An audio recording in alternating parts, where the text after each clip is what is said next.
Hello students, welcome to this lecture. Unit number 4 we are starting today. The unit number 4 is Fourier series analysis. अब ये Fourier series analysis क्या है ये सबसे पहले मैं लिख देता हूँ. There are two types of Fourier series analysis which we are going to study. Number one is your trigonometric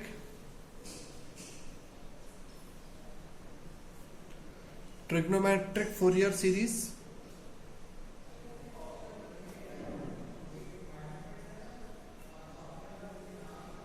and the other one is exponential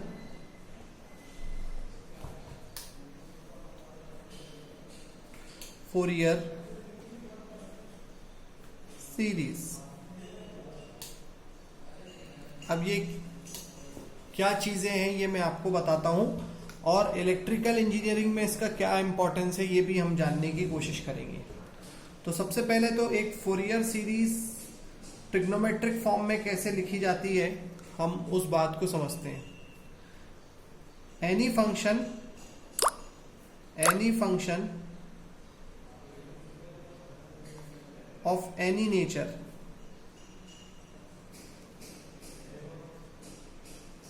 can be represented mathematically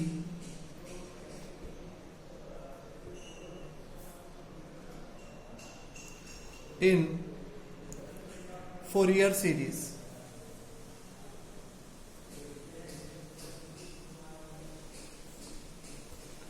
इसका मतलब कि एक फंक्शन है f ऑफ t, वो उसका generalise expression है a0 plus an cos n omega naught t sigma n equal to 1 to infinity plus sigma n equal to 1 to infinity bn sine n omega naught t.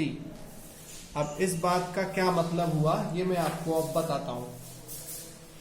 इस बात का ये मतलब हुआ students कि एक अलग से एक एग्जांपल लेके समझाने की कोशिश करता हूं आपको कि एक इंसान है, ये एक ह्यूमन बीइंग है. एक ह्यूमन बीइंग के अंदर सारे न्यूट्रिएंट्स होते हैं. न्यूट्रिएंट्स का मतलब होता है फास्फोरस, क्लोरीन, आयरन, सोडियम, जिनको हम पदार्थ बोलते हैं, मिट्टी के तत्व भी बोलते हैं जिससे इंसान का शरीर बना होता है, वाटर. अब किसी के में ज्यादा होते हैं कंटेंट, कुछ किसी के में कम होते हैं, लेकिन सब में कुछ ना कुछ कंटेंट होते हैं. अगर किसी में कोई कंटेंट नहीं है तो कुछ और कंटेंट रहेगा. तो कहने का मतलब ये है कि अगर एक ह्यूमन बॉडी को बताया जाए कि एक ह्यूमन बॉडी में जनरली क्या है होना चाहिए, तो 100% हम कह सकते हैं कि हम एक लिस्ट बना सकते हैं, लिस्ट जिसमें कह सकते हैं कि इतने पदार्थ एक हेल्दी ह्यूमन बॉडी में होंगे. अब हो सकता है कि उदित सर की बॉडी में कुछ 2-4 चीजें कम है, किसी की बॉडी में एक चीज कम है, किसी की बॉडी में 20 चीजें कम है, लेकिन इससे ज्यादा नहीं होंगी जितना हमने लिस्ट बनाया. तो इसी तरह पूरे इलेक्ट्रिकल इंजीनियरिंग में in electrical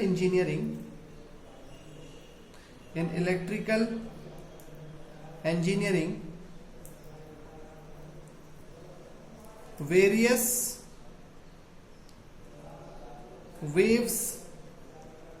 wave shapes are studied. हम बहुत सारे वेव शेप्स को पढ़ते हैं, हमें पढ़ना पड़ता है. क्योंकि बिकॉज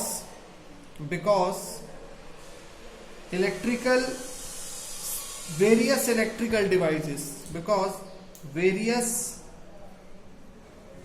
electrical devices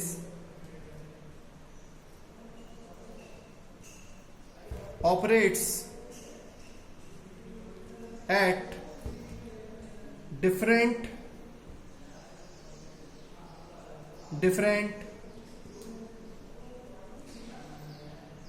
frequencies, अलग अलग फ्रीक्वेंसीज पे अलग अलग चीजें ऑपरेट करती हैं. फॉर एग्जाम्पल मैं फैन की, एसी फैन की बात करूं. AC fan operates on 50 hertz. AC fan operates on 50 hertz smooth sinusoidal supply.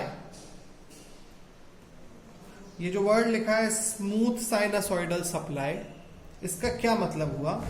इसका मतलब हो गया कुछ ऐसा.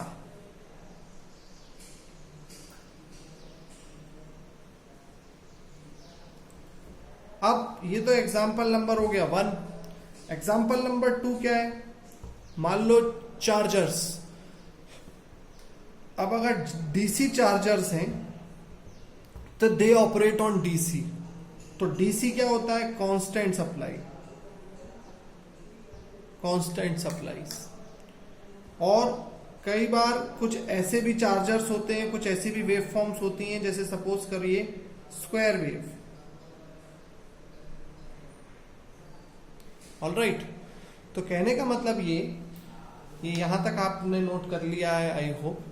कहने का मतलब ये है मेरा कि there are different types of wave shapes. Different wave shapes are possible. Different wave shapes are possible. और हर डिफरेंट वेव शेप को हम क्या कर सकते हैं? एक फंक्शन के फॉर्म में लिख सकते हैं. फॉर एग्जाम्पल सपोज मैंने लिखा इस वेव शेप के बारे में आप क्या राय रखते हैं? तो आप कहोगे कि सर ये तो साइनसॉइडल फंक्शन है, तो इसमें साइन टर्म्स होंगे. तो अगर मैं बोलूं आपसे कि एफ ऑफ टी के बारे में बताइए इस वेव को देखकर आप क्या अंदाजा लगाते हैं, तो आप कहोगे सर अगर मैं आपकी मुताबिक समझूं एफ ऑफ टी को, तो F of T is equal to एक constant term plus A N cos N omega naught T plus B N sine N omega naught T. तो मुझे तो ऐसा इसको देख के लगता है, इस फंक्शन को मुझे देख के लगता है कि ये एक साइन फंक्शन है. It is a sine function. तो मैं कहूंगा ओके. तो सर इसमें ए नॉट नहीं होगा, ए नॉट इक्वल टू 0 होगा, और ए एन ये जो टर्म है ये वाली कॉस वॉस वाली टर्म भी नहीं आएगी सर, सिर्फ साइन वाली टर्म्स आएंगी. तो मैं आपसे कहूंगा कि आपने ठीक पहचाना. चलो मैं मान लेता हूं. अब मैंने कहा आपसे कि सपोज करो ये वेव फॉर्म है और ये रिपीटेडली चल रहा है, एक स्क्वायर वेव. तो इसके बारे में आप क्या कहेंगे? तो आप कहोगे सर ये फंक्शन में मुझे नहीं मालूम कि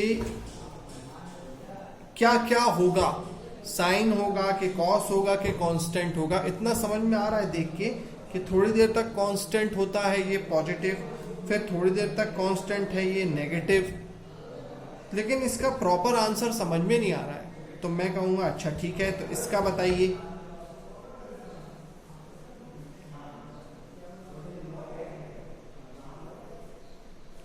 तो आप फिर कंफ्यूज हो जाएंगे कि सर इसमें भी समझ में नहीं आ रहा है कि क्या है फंक्शन और क्या नहीं है फंक्शन. फिर मैं आपसे कहूंगा कि चलिए ठीक है, इसका बताइए.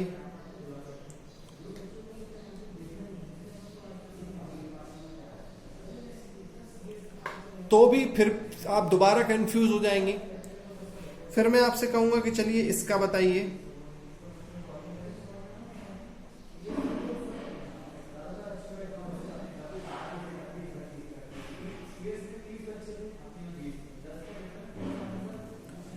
तो आप कहेंगे सर ये आप क्या क्या बनाते जा रहे हैं, ये डिफरेंट डिफरेंट टाइप के वेव्स हैं, इनका कोई ना कोई फॉर्मूला तो होगा, लेकिन हाँ मैं सिर्फ और सिर्फ इस वेव को देख के बता पाया क्योंकि मेरा दिमाग का आर्टिफिशियल इंटेलिजेंस इस बात को पकड़ पाया कि ये साइनसॉइडल शेप है तो साइन टर्म्स आएंगी, लेकिन बाकियों को मैं नहीं पहचान पा रहा हूं।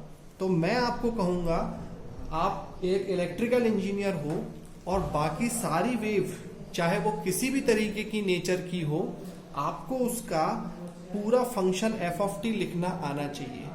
तो आप मुझसे सवाल करेंगे कि सर किस तरह मैं एक फंक्शन का एफ ऑफ टी लिख पाऊंगा, तो मैं आपको जवाब दूंगा कि किसी भी वेव को देखकर, किसी वेव फॉर्म को देखकर आप अगर उसका फंक्शन एफ ऑफ टी लिखना चाहते हो तो आपको तीन चीजें पता करनी होंगी। एक होगी ए नॉट, एक होगी ए एन और एक होगी मेरी बी एन। ये तीन चीजें आपको पता करनी होगी और इस तरीके से इस फॉर्मूले में उसको आपको रख देना होगा। और जब आप इस फॉर्मूले में रख देंगे तो वो उस वेवफॉर्म की फंक्शन की वैल्यू बन जाएगी और वो कहलाएगी फूरियर सीरीज। अब अगर हमने इस तरीके के फॉर्मूले का इस्तेमाल किया, इस तरीके का फॉर्मूले का इस्तेमाल किया तो हम उसको ट्रिग्नोमेट्रिक फूरियर सीरीज बोलेंगे। और जो दूसरा पार्ट है मेरा वो दूसरा फॉर्मूला बनेगा जिसको हम एक्सपोनेंशियल फूरियर सीरीज बोलेंगे, ये हम आगे पढ़ेंगे। अब आप सोच रहे होंगे कि सर हमें एफ ऑफ टी की वैल्यू लिखनी है जिसकी वैल्यू है a0, an और bn के रिस्पेक्ट में, और n की वैल्यू 1 to infinity हम डालते जाएंगे तो हमें आंसर मिल जाएगा। लेकिन सर a0, an और bn हम कैसे पता करेंगे? तो स्टूडेंट्स a0, an और bn कैसे पता करेंगे? फाइन, इनको हम a0, an and bn are known as, ये पॉइंट नंबर 1 है, are known as Fourier coefficients.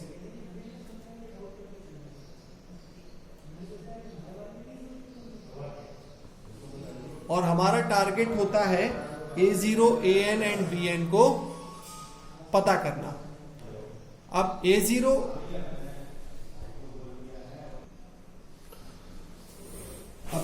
an और bn कैसे पता करेंगे?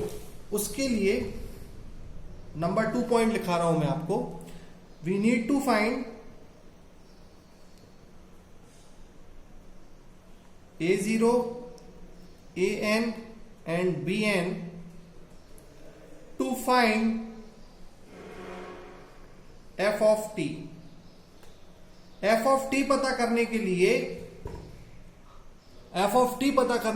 हमें a0, an और bn पता करना है। लेकिन मजे की बात यह है कि ये पता करने के लिए हमें ये पता करके हमें f of t मिलेगा और ये पता हम f of t से ही करेंगे। But from f of t itself, ये है फूरियर सीरीज की खूबसूरती कि but from f of t itself a0, an and bn are computed. अब ये कैसे होगा ये मैं आपको बताता हूं। लेकिन इसको बताने से पहले आपको कुछ मतलब फूरियर सीरीज की ये सबसे बड़ी खूबसूरती होती है कि जो चीज हम पता करना चाहते हैं उसको उसी चीज से पता करना है। ठीक है, अब देखो आगे क्या करेंगे। 3rd नंबर पॉइंट पे देखेंगे, मैं आपको बताता हूं कि कुछ आपको बातें जाननी होंगी कि average value of cosine function, cosine is always 0। और एवरेज वैल्यू का मतलब क्या होता है? एक पर्टिकुलर टाइम इंटरवल 1/t पर, देखो मैं आपको इसका एवरेज वैल्यू का कॉन्सेप्ट भी बता देता हूं कि स्टूडेंट्स साइन की एवरेज वैल्यू मैं average of cosine, sine and cosine दोनों लिख देता हूं। Sine and cosine is 0। इसका क्या मतलब हुआ? इसका ये मतलब हुआ कि ये जो फंक्शन है और ये जो फंक्शन है साइनसॉइडल फंक्शन है और ये जो फंक्शन है कोसाइडल फंक्शन है। इसका ये मतलब हुआ कि जितना ये ऊपर है पॉजिटिव उतना ही ये नीचे है नेगेटिव, तो देख के समझ में आ रहा है कि इसकी एवरेज वैल्यू होगी 0। इसी प्रकार यहां पे प्लस है, यहां पर प्लस है, 2 हिस्से प्लस 1 हिस्सा माइनस, तो इसकी भी एवरेज इक्वल टू होगा 0। लेकिन हम इसको मैथमेटिक्स में कैसे लिखते हैं? मैथमेटिक्स में हम लिखते हैं कि अगर ये टाइम पीरियड है 0 से 2 पाई और ये है पाई, तो हम लिखेंगे 1/2 पाई इंटरवल में अगर हम 0 to 2 पाई इंटीग्रेट करेंगे साइन ओमेगा टी को, इंटीग्रेशन करेंगे, इंटीग्रेशन 0 to 2 पाई करेंगे साइन ओमेगा टी का, और 1/2 पाई मतलब अगर हम उसका एवरेज लेंगे तो इसकी वैल्यू आएगी 0। तो चाहे वो साइन हो चाहे वो कॉस हो, उसका एवरेज वैल्यू होगा 0। इतना आप यहां पर अभी तक नोट कर लीजिएगा। अब average value of sign is 0, average value of cos is 0। इतने पॉइंट्स हमने नोट कर लिए। अब हम मल्टीप्लाई कर देते हैं साइन और कॉस को। ये मेरा 4th पॉइंट है कि average value of sine into cos, अगर कभी ऐसा sine theta into cos theta function आ जाए तो इसका भी वैल्यू 0 होगा। और लास्ट पॉइंट है मेरा 5th पॉइंट कि एवरेज वैल्यू यानी integration of sign square theta and cos square theta को हम 1/2 बोलते हैं। देखो स्टूडेंट्स, हमें ऐसी जरूरत पड़ेगी अभी जिसमें हम साइन थीटा के बारे में एवरेज बोलेंगे 0, कॉस थीटा के बारे में एवरेज बोलेंगे 0। अब साइन कॉस में क्या बदलाव कर सकते हैं? Sine theta cos theta multiply करके देख लेते हैं तो भी 0। साइन में साइन का मल्टीप्लाई करेंगे यानी साइन स्क्वायर थीटा की वैल्यू 1/2, और कॉस में कॉस का कर देंगे cos square theta equal to 1/2। इतना दिमाग में रख के हमको फोरियर सीरीज को आगे बढ़ाना होगा। ये मैथमेटिकल कॉन्सेप्ट्स हैं। तो यहां तक अब क्या करेंगे अब हम ये करेंगे आगे कि अब हमने एफ ऑफ टी बराबर ये फंक्शन लिखा। अब हमें A0 कंप्यूटिंग, अब हम कंप्यूट करना चाह रहे हैं computing A0 AN and BN। तो कैसे कंप्यूट करेंगे स्टूडेंट्स? वो कुछ ऐसे करेंगे कि हमने कुछ अंदाजे लगा लिए। अब देखो इस इक्वेशन में हम बोथ साइड, ये मान लेते हैं इक्वेशन नंबर मेरी 1 है। In equation 1 multiplying both sides by sine n omega naught T. अगर मैं both side n omega naught T से मल्टीप्लाई करता हूं स्टूडेंट्स, तो देखो मुझे क्या मिलेगा। मुझे मिलेगा f of t sine n omega naught t equal to A0 into sine n omega naught T plus sigma n equal to 1 to infinity cos n omega naught t, और इसमें मैंने मल्टीप्लाई कर दिया है sine n omega naught t का। तो मैं इसको पीछे लिख लेता हूं, sine n omega naught t sigma n equal to 1 to infinity, और ये भी है sigma n equal to 1 to infinity, और ये भी है sigma n equal to 1 to infinity. मतलब सिग्मा n लगा है तो बाय सिग्मा n, ये sigma n equal to 1 to infinity से ही मैं मल्टीप्लाई कर रहा हूं, और plus sigma n equal to 1 to infinity b N sine square हो जाएगा ना ये n ओमेगा नॉट टी। तो आप देखिए मैंने आपको बताया। अब दूसरा स्टेप में मैं इंटीग्रेटिंग बोथ द साइड कर दूंगा, इंटीग्रेटिंग बोथ द साइड, तो सब पे इंटीग्रेशन भी लग गया। तो आप देखिए ऐसा करने से हुआ क्या, ऐसा करने से integration of sine N omega naught t ये वाली टर्म बन जाएगी zero, integration of sine N omega naught t into cos N omega naught t ये वाली टर्म भी बना दी मैंने जीरो। लेकिन तीसरी टर्म की ये वाली वैल्यू जो है ये sine square n omega naught t मैंने अभी आपसे 1/2 बोला है, इसका मतलब ये हुआ कि ये bn/2 हो जाएगा। और अब अगर मैं जगह कम होने की वजह से इस पार्ट को मिटा दूं, आप यहां तक नोट कर लें, तो आपको मिलेगा bn/2 equal to sigma n equal to 1 to infinity f of t integration sine n omega naught t, ये आपको मिल जाएगा। ठीक है, और ऐसा मिलने के बाद आप क्या करेंगे, आप इस 2 को मल्टीप्लाई कर दें अगर, तो आपको मिलेगा bn बराबर 2। अच्छा, इसका इंटीग्रेशन की लिमिट मैंने नहीं डाली थी, लिमिट होगी कंप्लीट 0 to t मान लेते हैं, तो 2 और 1/t करना पड़ेगा, एवरेज वैल्यू करना पड़ेगा, वो उस समय नहीं किया था। तो ये मिलेगा मेरे को 2/t integration 0 to t f of t sine n omega naught t। तो देखो स्टूडेंट्स, मैंने वो जो अभी आपको बताया कि मैंने किस तरह से bn की वैल्यू में निकालूंगा, मुझे फंक्शन गिवन होगा, सपोज करिए मुझे फंक्शन गिवन है कुछ इस तरह,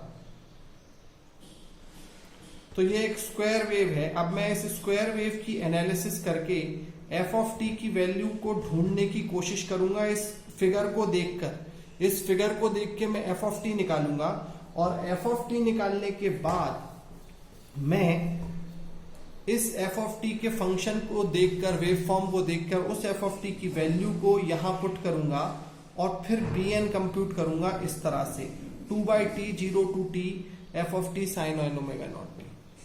आपको ये बात समझ में आ गई होगी, इस तरह से निकलेगा bn। और अगर मैं अब ज्यादा लेंथी वीडियो ना करूं और आपको सिंपल समझाऊं कि मैंने bn निकालने के लिए सबको average value integration 0 to t 1/t और sine n omega naught t से मल्टीप्लाई किया bn निकालने। अब मैं cos n omega naught t से मल्टीप्लाई अगर कर दूं सारी चीजों को तो an निकल आएगा। और अब कुछ भी मल्टीप्लाई ना करूं, सिर्फ ये 1/t 0 to t दोनों साइड एवरेज ले लूं अगर, तो ये भी 0 हो जाएगा, ये भी 0 निकल जाएगा, तो फिर मुझे अब a0 मिल जाएगा। ये बात आपको an तो समझ में आ गया, शायद ये समझ में नहीं आया जो अभी मैंने लास्ट में कहा। तो देखो मैं क्या बोलना चाह रहा हूं, मैंने कहा आपसे कि मैं taking average both the side. अब कोई साइन कॉस से मल्टीप्लाई नहीं कर रहा, जैसे taking average both the sides. अगर मैं एवरेज लूंगा बोथ द साइड्स तो क्या होगा, कैसे लेते हैं फंक्शन का एवरेज, फंक्शन का एवरेज लेते हैं, इंटीग्रेट करते हैं 0 से एक पर्टिकुलर इंटरवल, मान लो 0 to t कोई भी इंटरवल, और डिवाइड कर देते हैं 1/t, ये हो गया एवरेज वैल्यू। तो इक्वल टू a0 सिग्मा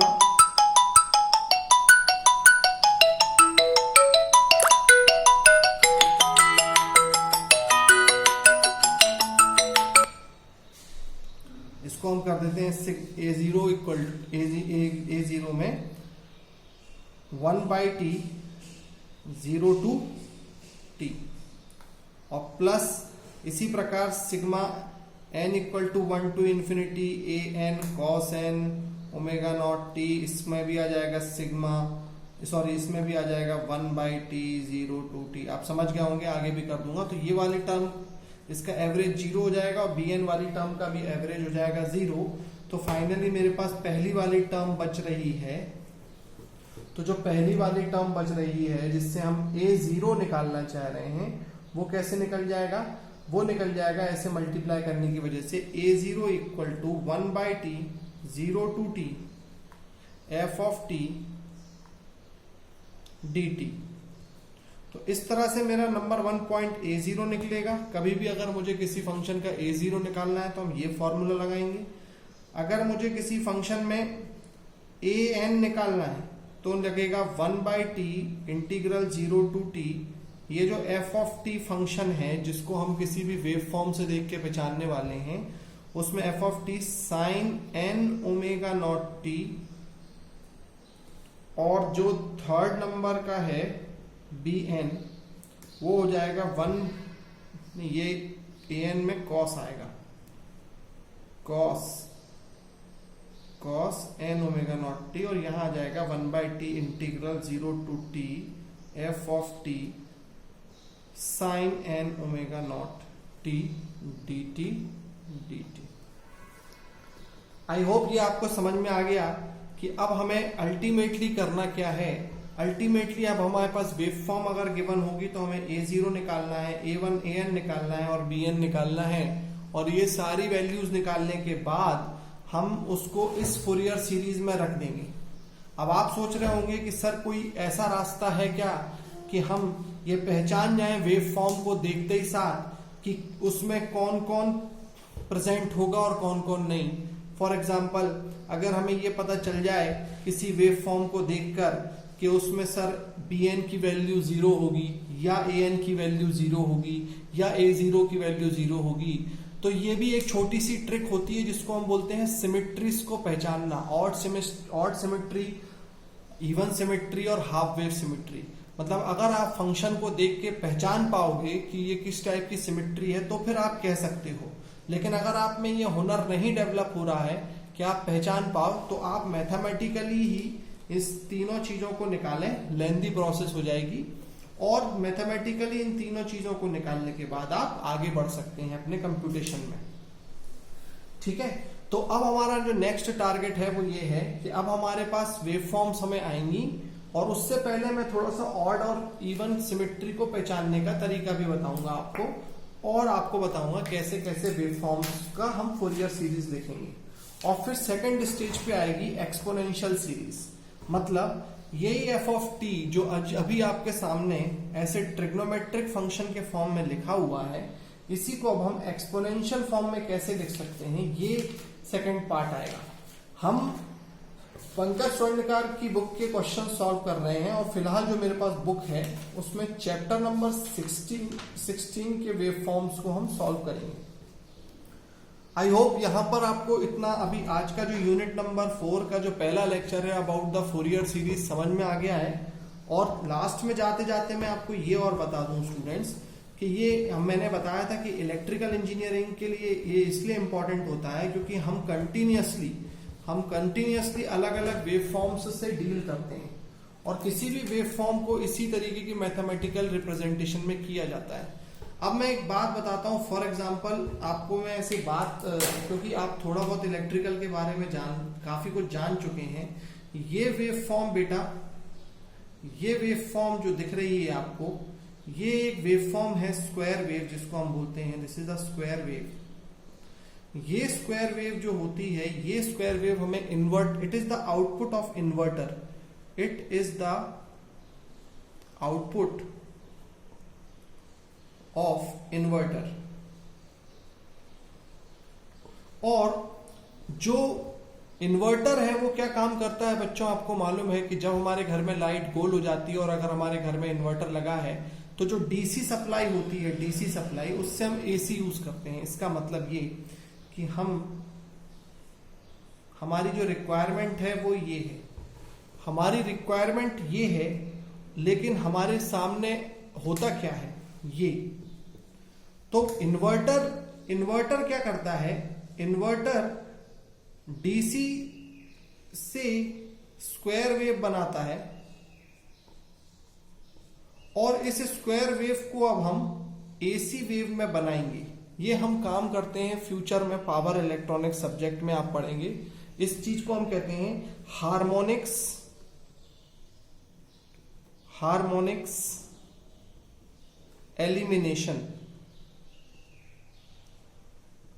अब ये हार्मोनिक्स क्या है स्टूडेंट्स? हार्मोनिक्स मतलब एक तरीके से कचरा, और इस पूरी स्क्वायर वेव में कहीं ना कहीं हमारी एक साइन वेव छुपी हुई है जिसका शेप ऐसा है, और इस साइन वेव को मतलब कचरे में से, इस स्क्वायर कचरे में से मुझे, गार्बेज में से मुझे ये साइन वेव को हासिल करना है।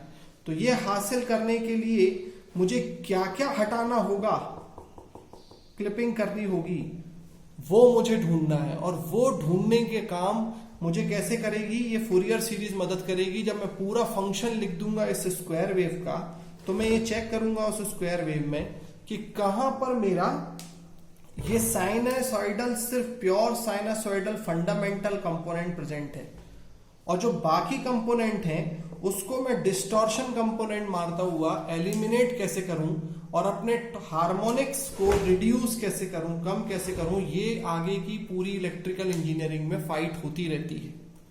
तो सबसे पहला उसके लिए हमको मैथमेटिकली फूरियर सीरीज समझ में आना चाहिए। आई होप इतना अभी फिलहाल काफी है आपके लिए, और हम अब वेवफॉर्म्स में डील करेंगे। जब सबसे इंपॉर्टेंट तो ये स्क्वायर वेव ही है आपके लिए आगे चल के, और आपको यहां से क्लियर होती जाएंगी चीजें। Okay students, thank you.